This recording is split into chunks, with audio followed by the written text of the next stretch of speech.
Hi guys! Welcome back to our unboxing series. Finally came, sobrang inantay ko talaga to. Actually, I received this parcel ng weekdays but inantay ko mag-weekend just to show you and do the unboxing. So it's my second time purchasing Up by World Balance. It's a local brand of shoes or footwear. So support local guys. So nabili ko siya dito sa TikTok. Inang na kasi inantay ko talaga mag-sale sila. So it's white shoes actually. So samahan niyo ako mag-unboxing. Ayan guys, sobrang hirap. Try natin to guys. So yung unang binili sa World Balance, it's also Up by World Balance is rubber shoes for tatay. I think nung nakaraan lang, nakasale din siya. So, based sa review ni tatay, it's very comfortable to wear. So, kaya naman ako bumili ng sapatos is that I don't have any white shoes na. Lahat ng shoes ko ay black. Puro black na lang, charis. So, ayan guys. Kaya natin to. So, ayan guys. So, kung bilang nyo ng shoes, size 37 guys. So, it's a white shoes with touch of purple. So, like, para siyang light violet. So, ito guys, moment of truth, charis, arte. Ayan, One Up by World Balance. Follow nyo sila sa TikTok page nila guys. So, kung it came with the receipt,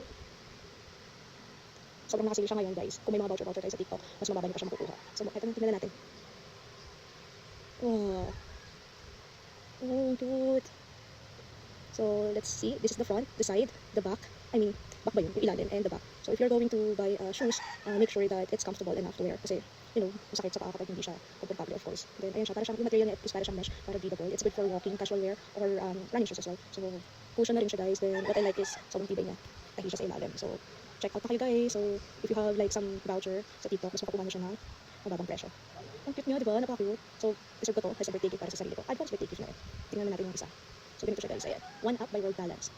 So, ayan siya. Ang original price niya is 1,599. Then, nakasale siya ng 950. Pero, nakuha ko siya ng mas mababa kasi may mga voucher ako. Siyempre, yung mga commission sa TikTok din yan. So, coins. So, ayan guys. Ayan yung inner niya.